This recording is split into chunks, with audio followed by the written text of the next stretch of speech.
21वां अवतार है हरि अवतार, 22वां हंस अवतार, 23वां बुद्ध अवतार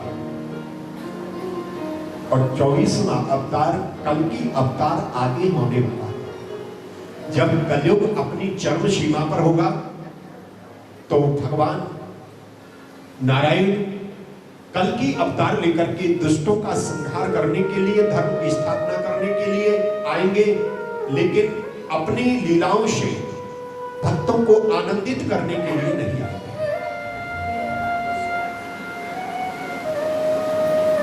ध्यान देना,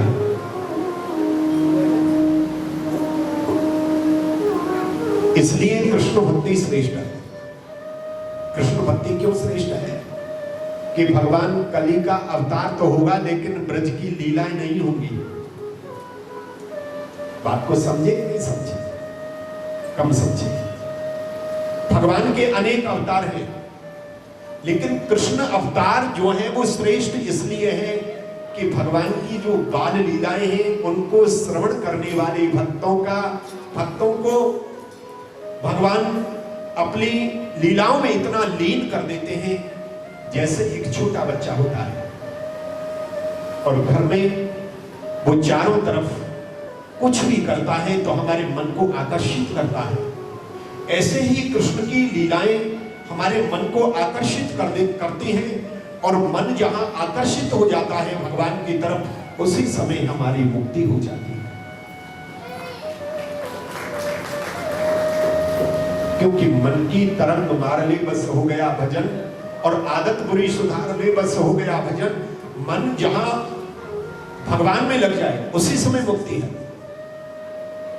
तो आगे श्री सूत जी ने बताया कि भगवान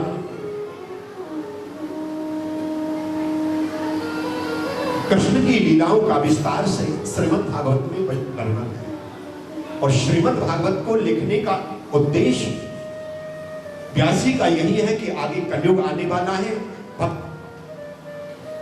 किसी के पास में समय नहीं बचेगा और भगवान की कृष्ण की लीलाओं का जो आश्रय लेगा वो इस भयानक भव सागर से सहज पार हो जाएगा। तो आज श्री सूत जी ने व्यास जी का परिचय बताया कि उन्होंने 17 पुराणों की रचना की, 4 वेदों की रचना की, लेकिन मन संतुष्ट नहीं होगा तो नारद जी के द्वारा चतुर्श्लोकी भागवत का उपदेश किया गया।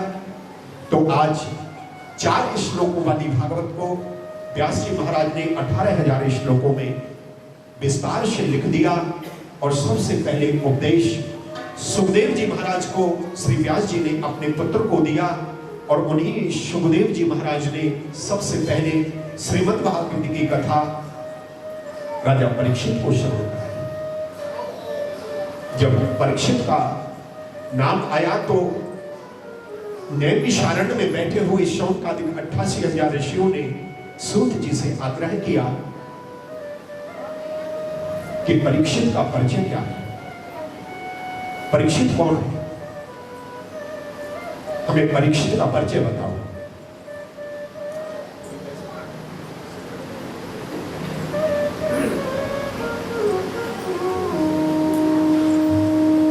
जोर से बोलो राधे राधे।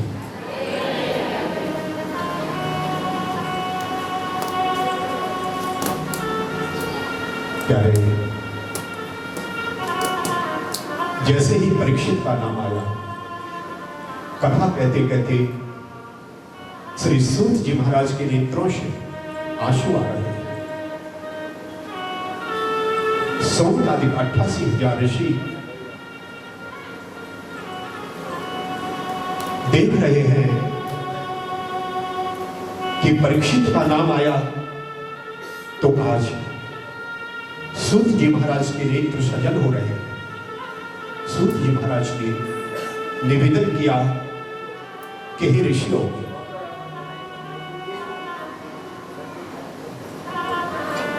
आप परीक्षित का परिचय पूछना चाहते हो। परीक्षित जैसा भक्त न तो सृष्टि में पहले हुआ और न बाद में होगा। परीक्षित जैसे बोले संसार में जितने भी भक्त हुए भगवान का साक्षात्कार, भगवान का दर्शन जन्म के बाद हुआ। जितने भी भक्त हुए जन्म के बाद में भगवान का दर्शन हुआ। परीक्षित एकमात्र ऐसे भक्त हैं कि जन्म तो बाद में लिया और मेरे गोविंद का दर्शन पहले ही हो गया, बाकी गर्भ में हो गया। बोले कौरव और पांडवों का जब युद्ध चल रहा था, उस युद्ध में सभी कौरव मारे गए।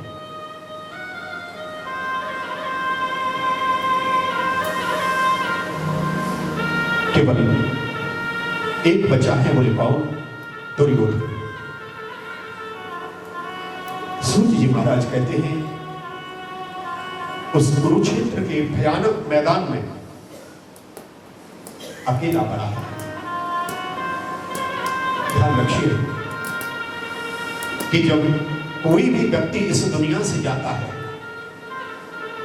अकेला पड़ जाता है। ये भीड़ मृत्यु के समय काम नहीं आती। दुर्योधन अपनी मृत्यु का एक एक क्षण गिन रहा है और आंखों में आंसू है। कभी मां को याद करता है,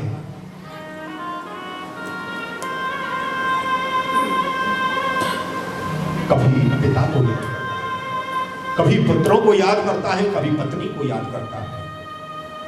केवल अकेला है। दुर्योधन का मित्र जिसका नाम है अश्वत्थामा, अश्वत्थामा आया और अश्वत्थामा ने आकर के देखा कि अरे मित्र, तुम्हारी ये दुर्दशा किसने की है? रोते हुए दुर्योधन ने कहा कि मेरी जंघा को भीम ने तोड़ा है। अश्वत्थामा ने पड़े हुए दुर्योधन के आप भाव को पहचान लिया कि अब ये जाने वाला है, ज्यादा समय नहीं, अब बचा नहीं। अपने मित्र से पूछा कि आपकी कोई अंतिम इच्छा है?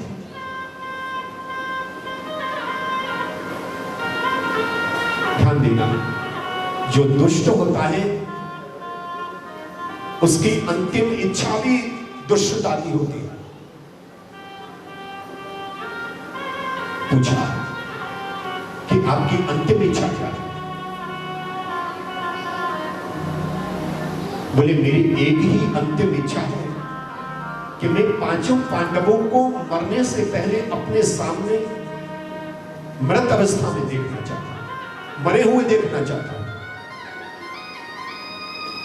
अश्वत्थामा ने प्रतिज्ञा की, तलवार लेकर के आज पांचों पांडवों को मारने के लिए रात्रि में जा रहा है। सूत जी महाराज ये कथा शौनकादिक 88,000 ऋषियों को नैमिषारण्य में बता रहे हैं कि हे ऋषियों, ये वही कुरुक्षेत्र का मैदान है जहां भयानक वातावरण है। ये कुरुक्षेत्र का वही मैदान है जहां लाखों माता बहनों के सिंदूर को धो दिया है। ये वही कुरुक्षेत्र का मैदान है जहां लाखों माताओं की गोद को शून्य कर दिया है। वहां एक बात कहूं, पड़ोस में कोई वृद्ध 100 वर्ष का व्यक्ति भी अगर मर जाता है तो वातावरण बदल जाता है, बदल जाता है कि नहीं? और जहां लाखों लोग मृत अवस्था में पड़े हैं वहां का वातावरण क्या होगा? आप लोग कल्पना करें कि वो माहौल क्या होगा। सांझ सांझ करके हवा चल रही है, सर्दी का समय है, ऊपर से बारिश हो रही है, बिजलियां तड़क रही हैं, बादल गरज रहे हैं, भयानक वातावरण। और उस भयानक वातावरण में अश्वत्थामा तलवार लेकर के पांचों पांडवों को मारने के लिए जहां विश्राम कर रहे हैं, सो रहे हैं, वहां जा रहा है। सूत जी महाराज कहते हैं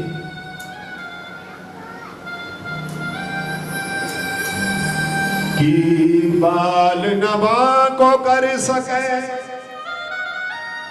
जो जग मेरी हो, जाको राखे साया मार सके ना को। जिसका उसका कोई बाल बांका नहीं कर सकता। पांचों पांडव चैन की नींद सो रहे, द्रौपदी भी है साथ में, और द्रौपदी के 5 छोटे छोटे अबोध बच्चे उसके पास में सोए हुए हैं। रात का 1 बजा। रात के 1 बजे पांडव जिस कैंप में सो रहे हैं वहां पहरेदार के रूप में और दरवाजे पर खड़ा है, हाथ में छड़ी है और सब सो रहे हैं, लेकिन मेरा गोविंद जाग रहा है। और गोविंद जब जाग रहा है तो अर्जुन की नींद खुली और अर्जुन ने खड़े होकर के कृष्ण से पूछा कि कृष्ण तुमको नींद नहीं आ रही है, सोए नहीं तुम? तो आज कृष्ण ने अर्जुन को बताया कि अर्जुन ये रात्रि आपके लिए अशुभ है, अच्छी नहीं है, और तुम तो आराम से सो रहे हैं, लेकिन तुम्हारी रक्षा की जिम्मेदारी मेरे ऊपर है, तुम्हारा रक्षक मैं हूं और इसलिए मुझे नींद नहीं आ रही है और तुम तो आराम से चैन से सो रहे हैं। तो आज अर्जुन ने गोविंद को बहुत सुंदर जवाब दिया। बोले गोविंद, जिसका रक्षक गोविंद होता है ना, वो तो तान दुपट्टा सोते हैं, उनको कोई चिंता नहीं। एक बात कहूं, रात को बालक सोता, मां जगती है। मां को सवेरे चिंता है कि जगूंगी तो मेरा बेटा दूध मांगेगा, खाने के लिए कुछ मांगेगा, लेकिन बच्चा चैन की नींद सोता है। प्यारे, आज कृष्ण ने इशारा किया 5 पांडवों को, द्रौपदी को, बोले ये स्थान बदल दो, जहां सोए हुए हैं ना वो उस स्थान को बदल दिया। अस्वस्थ आ गया, द्रौपदी से एक गलती हो गई, जहां उसके 5 पुत्र सोए हुए थे उनको जगाया नहीं, वही छोड़ दिया, अपना स्थान बदल दिया, लेकिन अपने पुत्रों का स्थान नहीं बदला। अस्वस्थ आ गया, द्रौपदी के 5 सोते हुए पुत्रों के सर को धड़ से अलग कर दिया और एक थैले में बंद करके, जहां दुष्ट दुर्योधन अपनी मृत्यु का एक एक क्षण गिन रहा है, वहां उसके सामने ले जाकर के डाल दिया और कहा कि तुम्हारी अंतिम इच्छा को मैंने पूर्ण कर दिया है, ये 5 पांडवों के सर काट के लाया हूं रात्रि को मैं। और जैसे ही आज दुर्योधन ने थैले में से 5 द्रौपदी के पुत्रों को देखना चाहा कि ये 5 पांडव हैं, तो जैसे ही देखना चाहा तो आज दुर्योधन धड़ाम से जमीन पर गिर पड़ा और गिर करके रोने लगा कि तू मेरा मित्र नहीं, तू मेरा शत्रु है। बोले क्यों? उसको ज्ञान होने लगा कि ये तो हमारे कुल के 5 दीपक थे, तूने एक साथ बुझा दिए। और ज्ञान जब होने लगा, एक बात कहूं, जाग जाओ, मैं आप लोगों को जगाने के लिए आया हूं वृंदावन से। आप लोग सो रहे हैं, सोना नहीं।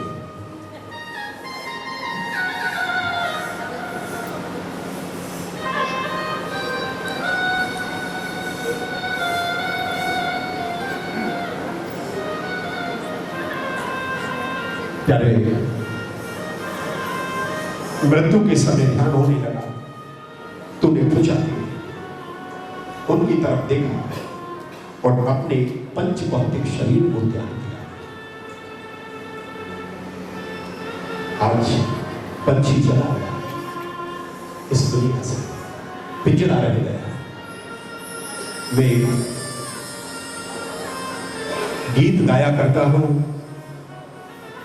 उड़ जाएगा एक दिन पंछी, फिर वापस नहीं आना, पिंजरा यही रह जाए।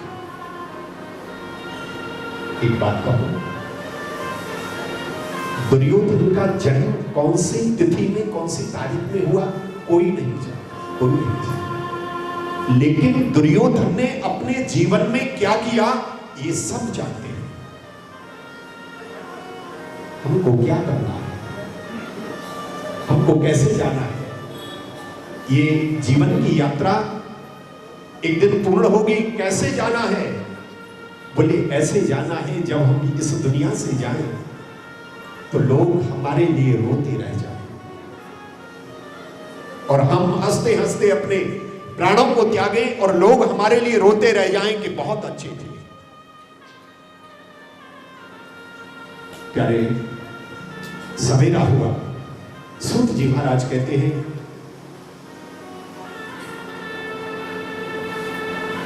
द्रौपदी जगी और द्रौपदी ने विचार किया कि मेरे बच्चे छोटे हैं तो कुछ खाने के लिए मांगेंगे, मां तो मां ही होती है।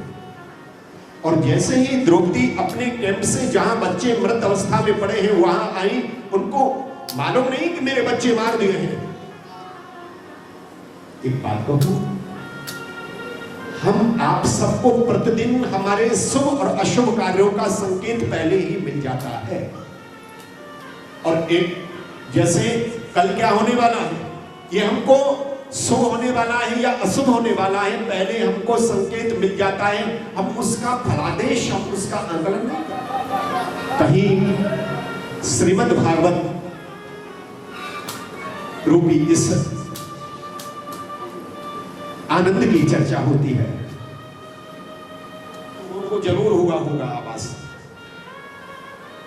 जैसे अभी आप श्रीमद् भागवत के इस दिव्य रस को पान कर रहे हैं, भुजाएं फड़क रही है, सामने से बिल्ली निकल रही है, अनेक अशुभ संकेत आ रहे हैं, द्रौपदी जा रही है। और जिस कैंप में द्रौपदी के 5 छोटे छोटे अबोध बच्चे मृत अवस्था में पड़े हैं, वहां जाकर के देखा तो मां होती है। जैसे ही देखा धड़ाम से ऊपर गिर जाती है, खड़ी होती है, फिर गिर जाती है। और आज जैसे गाय से बछड़ा बिछुड़ जाता है तो गाय उसके बिना रह नहीं सकती है, ऐसे ही एक मां के 5 छोटे छोटे अबोध बच्चों को दुष्ट ने मार दिया है। देखते देखते हजारों लाखों लोग वहां एकत्रित हो गए। वहां कृष्ण भी है, 5 पांडव भी है, और वहां दर्शक के रूप में अनेक लोग वहां आए हैं।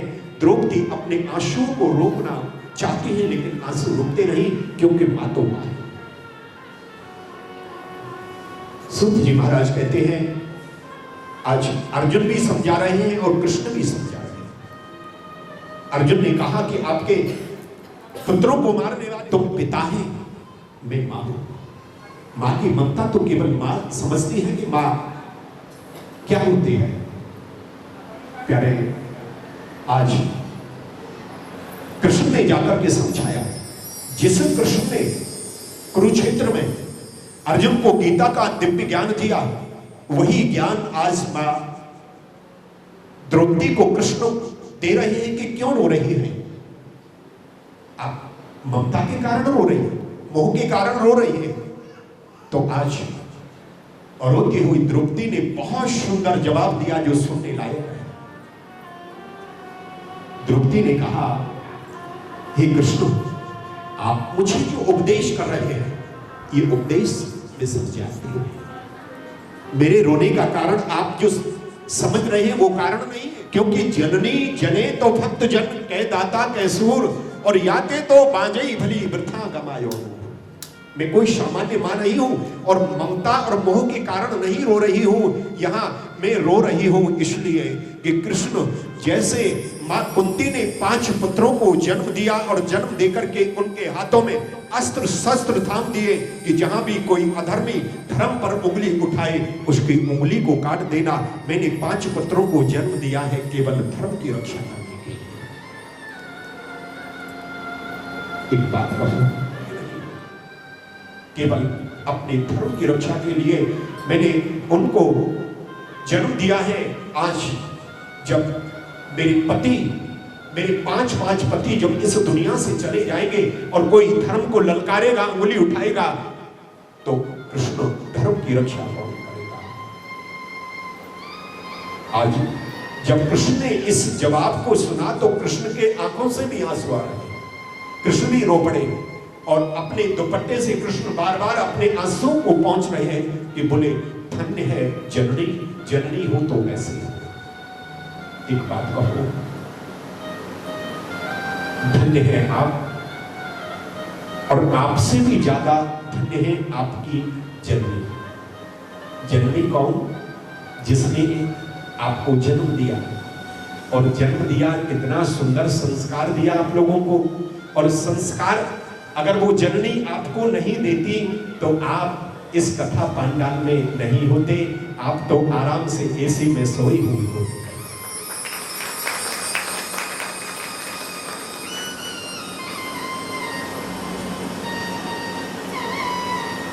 मैं गीत गाया करता हूं।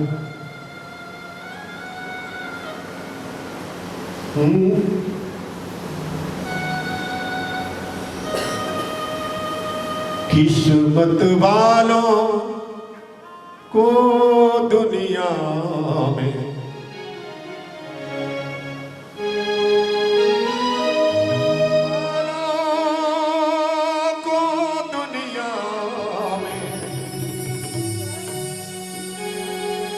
किस्मत वालों को दुनिया में मिलता है माँ का प्यार,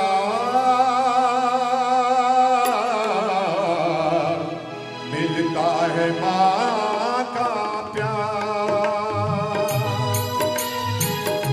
किस्मत वालों को दुनिया में मिलता है माँ का प्यार। किस्मत वालों को दुनिया में, किस्मत वालों को दुनिया में मिलता है माँ का प्यार, मिलता है माँ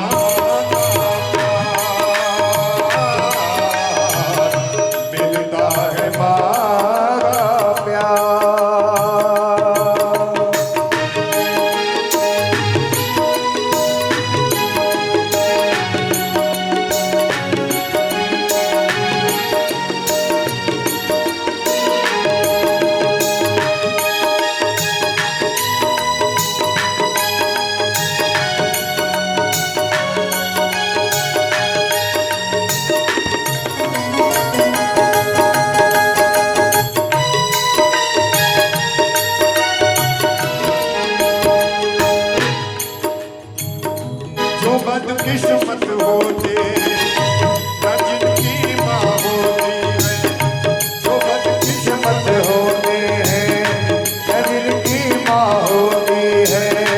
माँ तो एक देवता है, माई माँ तो एक होती है। सत्यम शिवम सुंदरम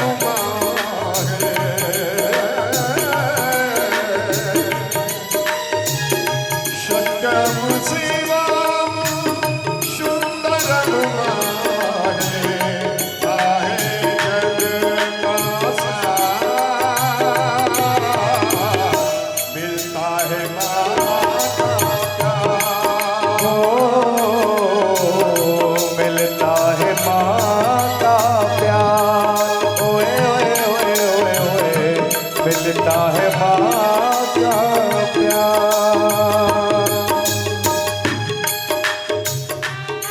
देखिए मेरे सभी श्रोता, अगर माँ की कृपा प्राप्त करना चाहते हैं तो हाथ खड़ा कर लो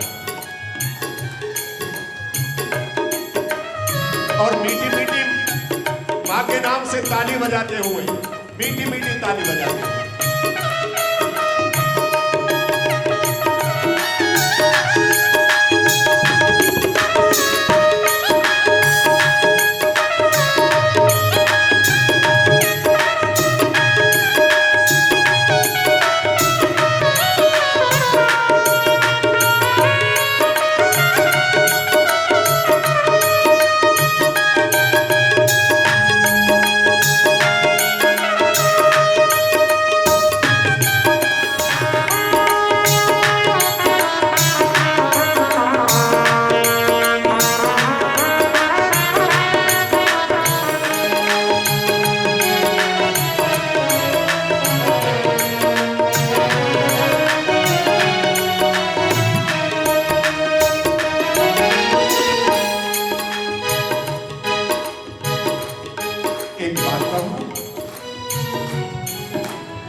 नहीं होती मेरी और आपकी, ध्यान देना, आपकी मां नहीं होती तो इस संसार को देख पाते? ये जो भी आनंद ले रहे हैं हम, ये आनंद ले पाते? नहीं ले पाते। बोले मां तो इस सृष्टि का प्रकाश है, मां है ममता की ज्योति, मां है ममता की ज्योति, हमें दुनिया दिखाती, मां है ममता की ज्योति, हमें दुनिया दिखाती, मां है ममता की ज्योति, हमें दुनिया दिखाती, माही उंगली पकड़ कर हमें चलना सिखाती, माही उंगली पकड़ कर हमें चलना सिखाती, किस्मत मिलता है मां का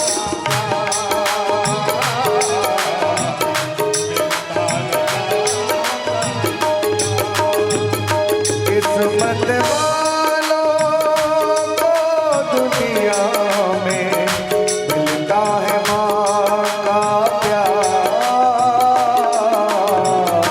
मिलता है मां का प्यार, मिलता है मां का प्यार। भैया एक निवेदन करूं,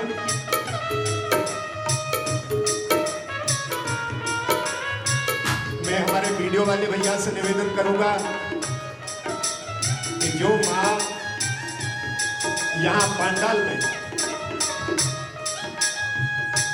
अपनी मां को नैनों से देख रही है, दर्शन कर रही है, उन पर कैसा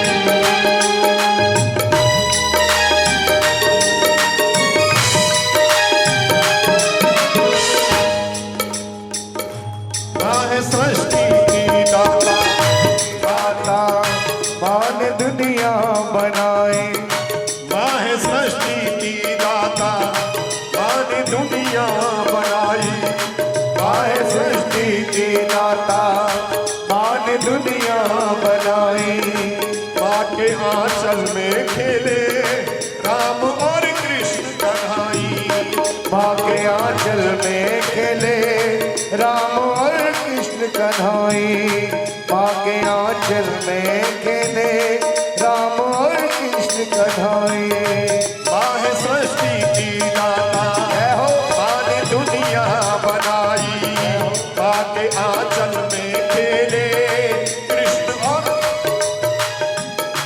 मां के आंचल में खेले राम और कृष्ण कन्हाई, बाकी कृपा के बिन जग में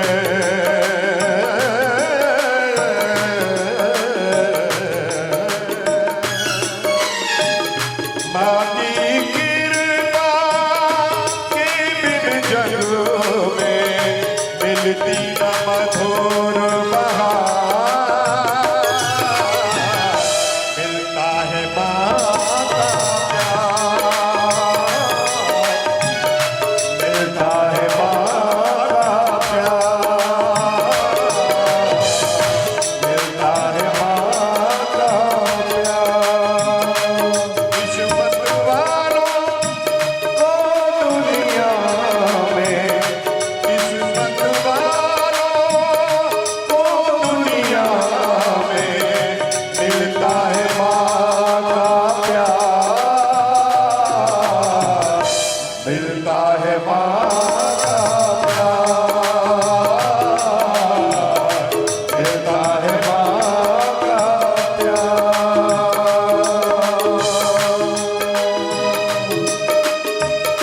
मिलता है मां का प्यार।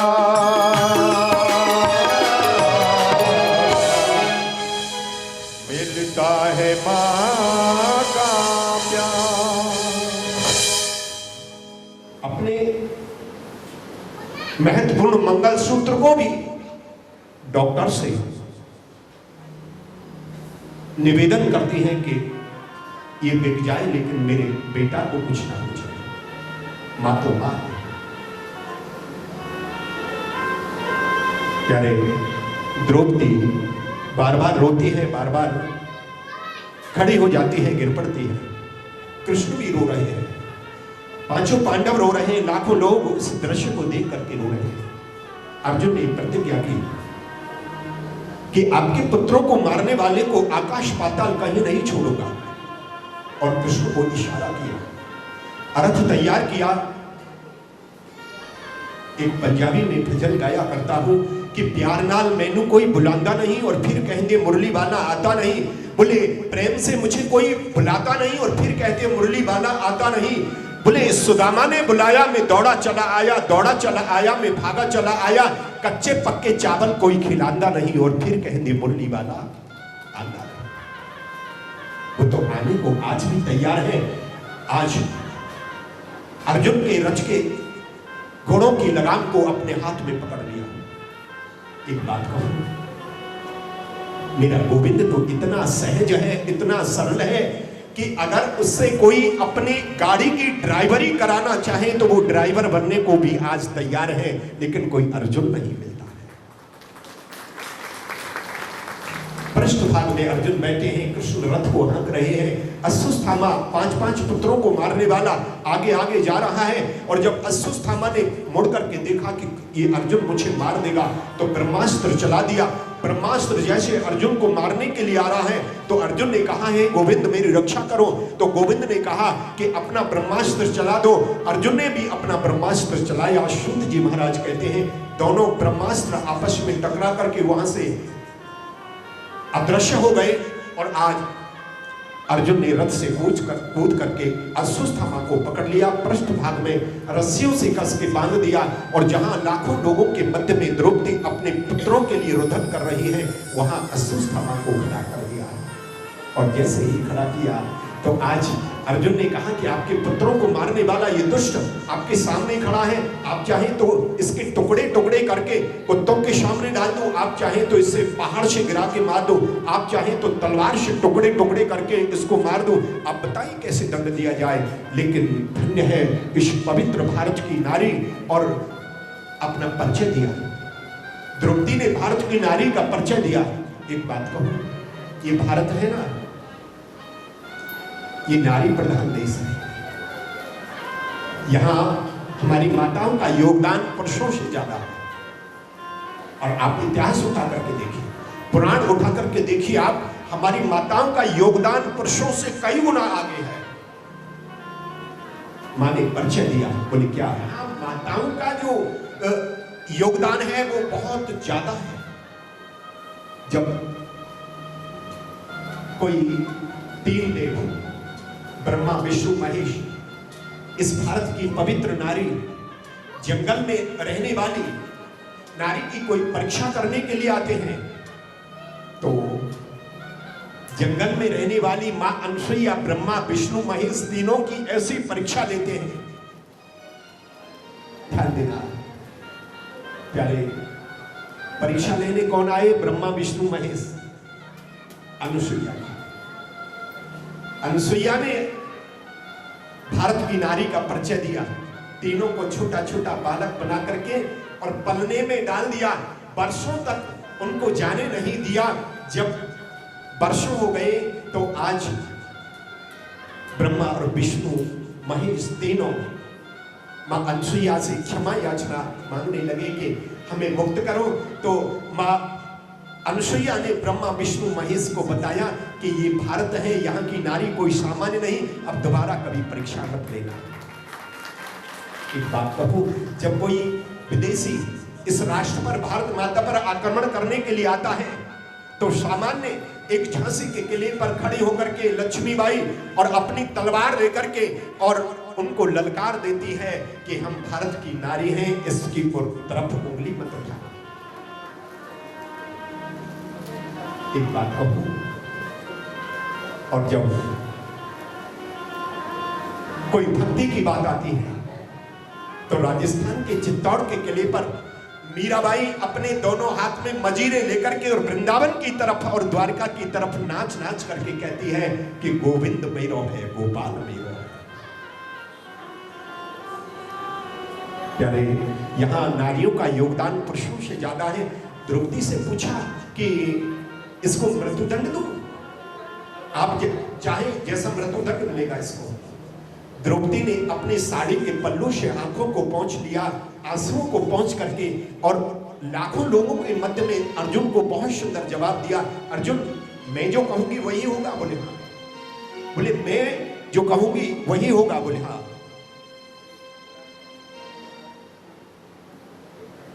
बोले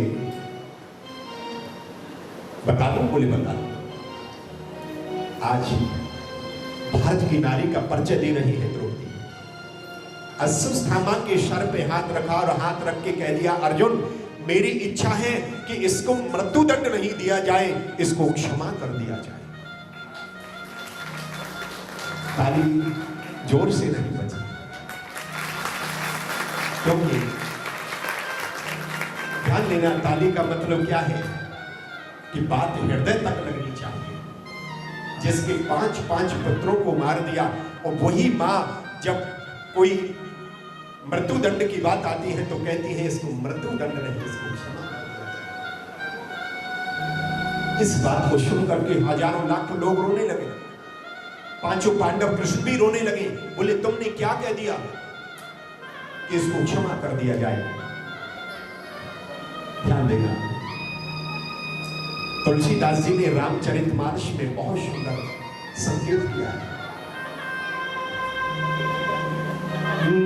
दया धर्म का मूल है, दया धर्म का मूल है, पाप मूल अभिमान।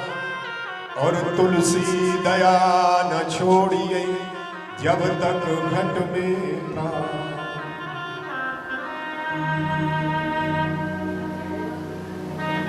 जब तक इस देह में प्राण रहे दया को नहीं छोड़ना, क्योंकि दया हमारे,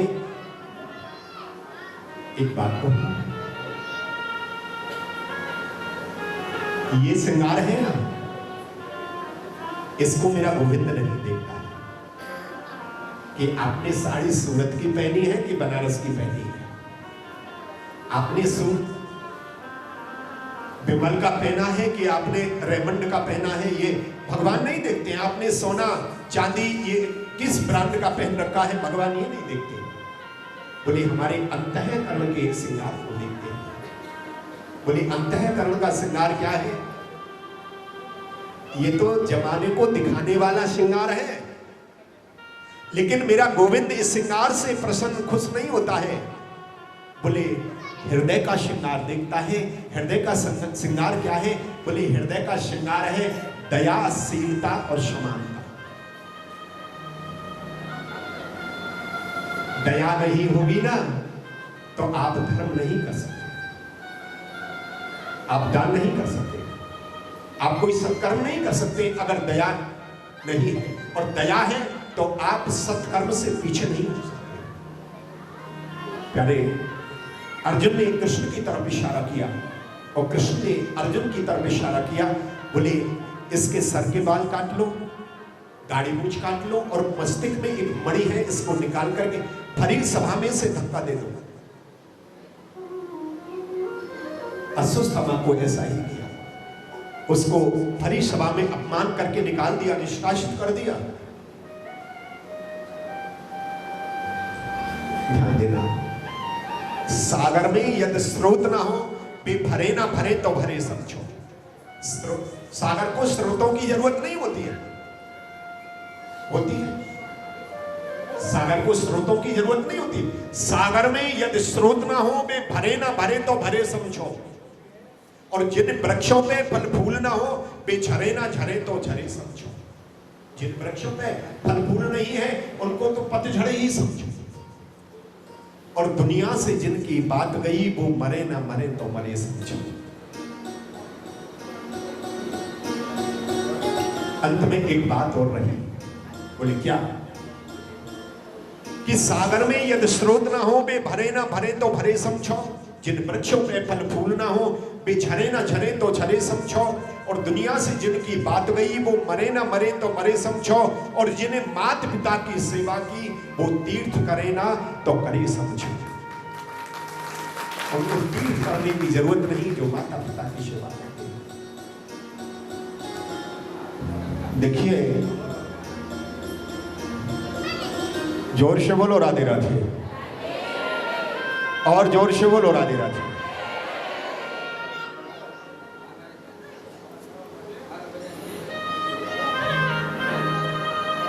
आज जो कथा चलेगी ना, कथा तो आप लोगों ने बहुत सुनी, अपने जीवन में कई बार कथाएं सुनी, लेकिन ये कथा हटके है सबसे।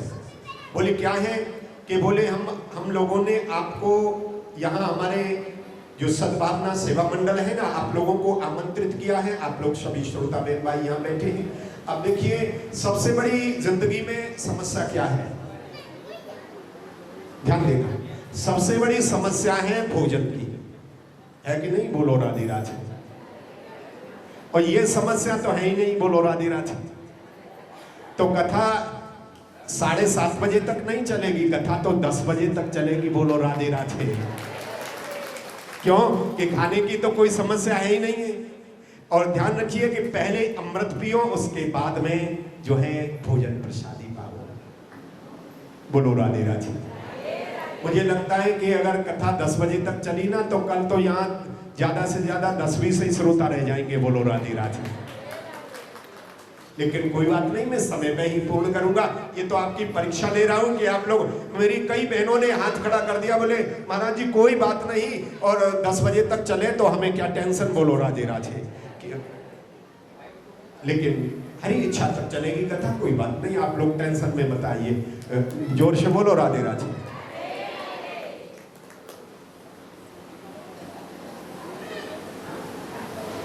एक अभी मेरी राजस्थान में कथा हो रही, जयपुर के पास, 1 नवंबर के महीने में। तो वहां एक माता जी, कथा पूरी हुई ना 7वें दिन, तो माता जी थोड़ी भावुक हो गई, रोने लगी। मैंने पूछा माता जी क्यों रो रही है? बोले महाराज जी रोने का कारण बड़ा गंभीर है। मैंने पूछा फिर भी, मैंने कहा आपको रोना क्यों आ रहा है? बोले रोना इसलिए आ रहा है कि 7 दिन हमारे बड़े चैन से और बड़े आनंद से आपने बिताए।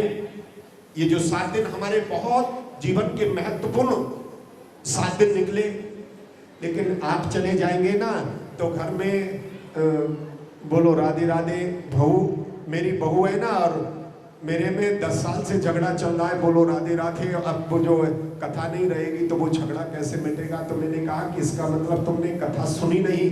कथा तो हमारे, बोले कथा क्या है कि जीव जो है, जितने भी संसार में जीव है, जीव की व्यथा है,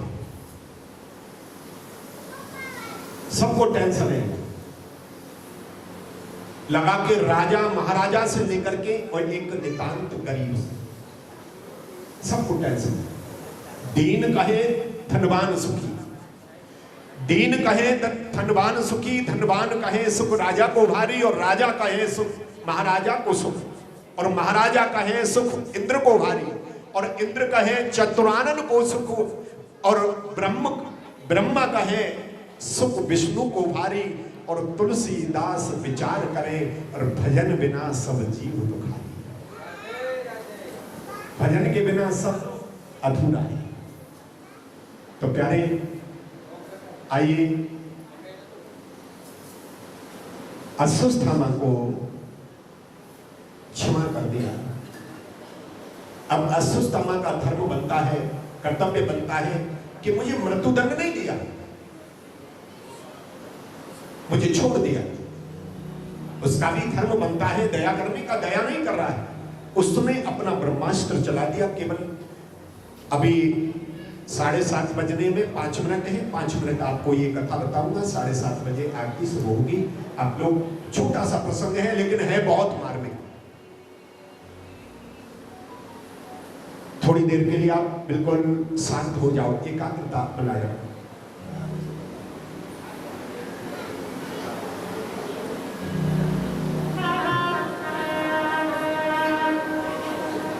जोर से बोलो राधे राधे।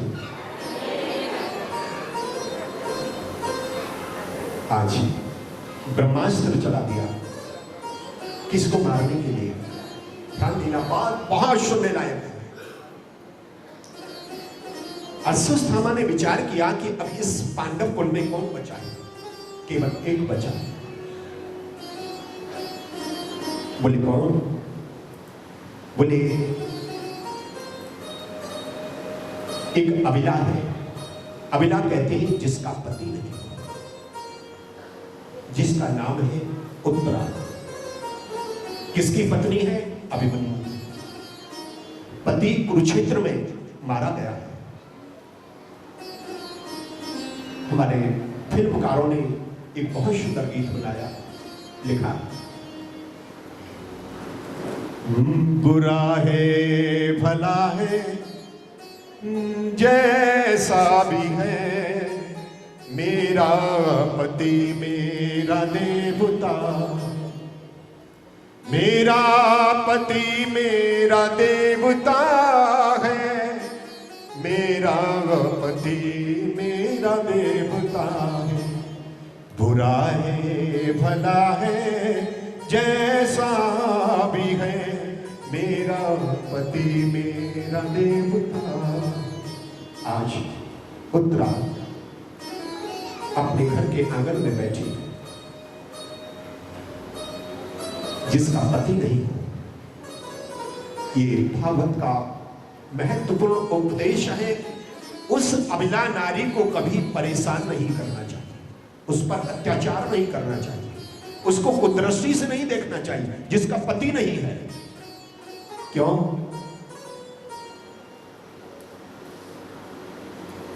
हमारे भारतीय संस्कृति में हमारी माताएं, पति चाहे कोड़े हो, पति चाहे बीमार हो, बूढ़ा हो, निर्धन हो, गरीब हो, कुरूप हो, कैसा भी हो, लेकिन हमारे भारत की माताएं, भारत की बहन अपने पति को ईश्वर समझते हैं।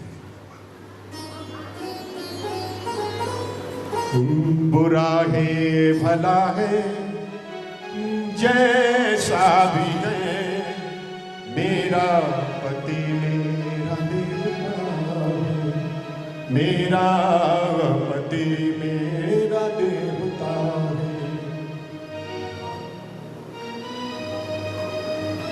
ब्रह्मास्त्र चला दिया। उत्तरा ने विचार किया कि मुझे अपने मरने का भय नहीं। मेरे गर्भ में जो बालक पल रहा है वो इस धर्मात्मा कुल पांडवों के कुल का एक दीपक है। अगर वो बुझ जाएगा तो धर्म की रक्षा कौन करेगा? एक बात कहूं, जैसे एक मां को अपना छोटा सा बच्चा प्राणों से भी प्रिय होता है कि नहीं? मां का छोटा बच्चा मां को प्राणों से भी, अगर कोई चाहे कि बच्चे को कुछ आघात देना चाहे तो मां अपने प्राणों को न्योछावर करने को तैयार है। प्यारे, ऐसे ही मेरे गोविंद को अगर दुनिया में कोई सबसे प्रिय है तो वो कौन है? धर्म। जैसे मां को प्रिय है पुत्र, ऐसे ही मेरे गोविंद को सबसे प्रिय है धर्म। और धर्म की जो रक्षा करते हैं ना, तो उनके पीछे पीछे हरि घूमते हैं। हरि किसके पीछे घूमते हैं? जो धर्म की रक्षा करते हैं। तो आज जैसे ही धर्म की रक्षा की बात आ रही है, उत्तरा के आंखों में आंसू है। उत्तरा रो पड़ी कि मेरा पति नहीं, मेरा पति नहीं है। उस धर्म क्षेत्र में, कुरुक्षेत्र में मारा गया है और आज मैं अबिला हूं और मेरे ऊपर आक्रमण किया जा रहा है एक दुष्ट के द्वारा। हे गोविंद, आकर के मेरी रक्षा करो।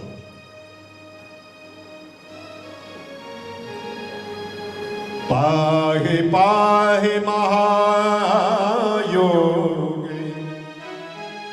देव देव जगत्पते, नान्यं त्वयं पश्ये यत्र मृत्युः परशा। हे गोविंद मेरी रक्षा करो, मुझे बचाओ। हे गोविंद पाहे पाहे महायोगेंद्र देव देव जगतपति। बोले मेरा पति नहीं, रो पड़ी, मेरा पति नहीं, लेकिन मैंने तो आपको ही अपना पति स्वीकार कर लिया है। गोविंद आप तो मेरे ही पति नहीं, इस सारे जगत के पति हैं। आकर के मेरी रक्षा नहीं, मेरे गर्भ में जो बालक है, नान्यम त्वद भये पश्यम, मुझे अपने मरने का है नहीं, मेरे गर्भ में जो बालक है उसकी रक्षा करो। मेरा गोविंद देर नहीं करता।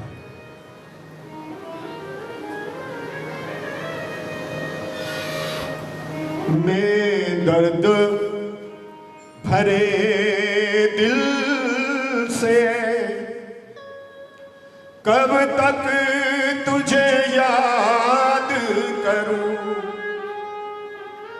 मैं दर्द भरे दिल से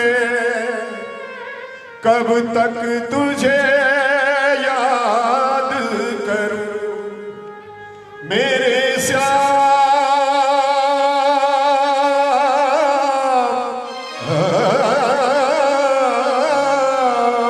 मेरे श्याम।